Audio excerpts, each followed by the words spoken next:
Anyone here on Twitter? Anyone on Twitter?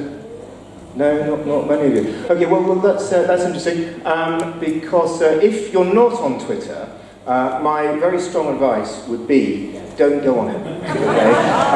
And if you are on Twitter, my equally strong advice would be, don't look at it, okay? Because I don't obviously follow my own advice, and I have lost literally months of my life going down Twitter sinkholes into an utter sort of crevice of nonsense. This time last year, I came across the Flat Earthers on Twitter. Are you any Flat Earthers in tonight? Well, I don't know why you're here, because if you're looking for the edge, it's in Croydon, okay? No, Flat Earthers, they are real people, and they live amongst us, and they believe that the Earth is flat, obviously, as opposed to Mars, which of course has been observed to be round. But no, Flat Earthers, that's the thing. I lost literally days and months and weeks of my life going into this kind of Flat Earth vortex on Twitter. But last week, I came across something equally as splendid and lost. Literally, I've only just woken up from what I saw on Twitter. Did anybody come across this on Twitter? This announcement, this emergency grab bag. Anybody come across that? A couple of people, yeah. So there's a few people that are aware of this. This is an actual thing, and I put up the Twitter things here. I'm not making this up. You can see the Police Scotland up there.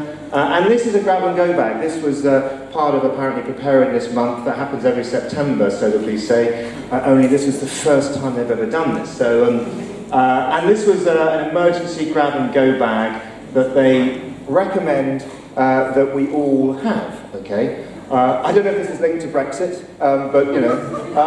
Anyway, look, I thought I'd just, look at this. Then you can see, you've got things like, I'll come back to. You've got the whistle, okay, you've got a whistle. I don't know what they think is going to happen, but and how that's going to help. Anyway, flashlight here. But I love this, look, seasonal clothing here, pair of socks. Seasonal clothing, I was confused by that, so I spent the last week looking for my Christmas jumper. I couldn't find it, but I don't know if that's what they meant. Anyway, you can imagine Twitter's response to this. And if you can't imagine, I'm going to tell you anyway, because I lost days delving into it. So, so it was a wonderful, wonderful response. And some of it was very funny. And there was one comment that stood out for me, which was this chap, I forgot his name, but he tweeted, he said, Scottish Police, I've made a few improvements to your bag. He came up with that, which I think that's pretty good. And obviously there was quite a lot of alcohol-filled bags. Okay, I think that's, we know what, there were quite a lot, and there's so many I couldn't I whittled it down to my favourite, my absolute favourite, which was this, which I think is just posted something. I love, because it was the Scottish Police that initially posted it, but it was all the police forces and local authorities did it too. I love the fact that it says Scottish malt whiskey. Look at that. So yeah, there was that one, and then the comments. So it wasn't just the pictures. There were some fabulous comments that we had. I can't remember them, so I put them up. But there's this one here. Is it okay if I take out the whistle and replace it with a signed photo of Tom Hardy? So I think people are taking this very seriously on Twitter. And then this one, the contents: 2 pairs of pants, a frying pan, Richmond sausages, and an emergency box of cornettos. So, and I love that attention to detail, Richmond sausages, not just any sausage, Richmond sausages. So that was good. But then it didn't stop there, of course. There was, we moved from sort of the comments and the alcohol to political grab bags, okay? So we had to have some political grab bags. This is Rees Moggs' grab bag. There you are. So it's, that's pretty good. But the thing is, a lot of Twitter sort of melted down as they collapsed, as I did, into this kind of hilarity and this ridiculous sort of suggestion that we get these grab bags.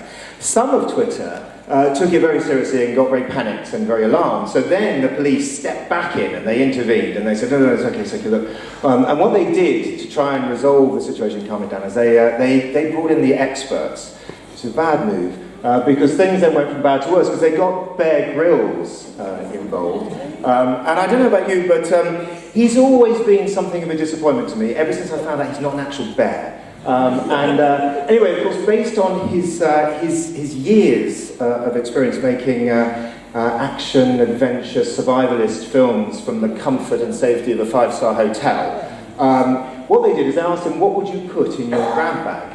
And he gave a list, the contents of which was so long that I couldn't put it up there. So instead, I found a picture of what his grab bag would look like, and there you are. That's Bear Grylls' grab bag. So I'm not actually going to bother making a grab bag, partly because I can't be bothered, and equally because I know that I would forget where I put it, frankly. And in the event of a disaster, I think I'm just going to hide under the bed.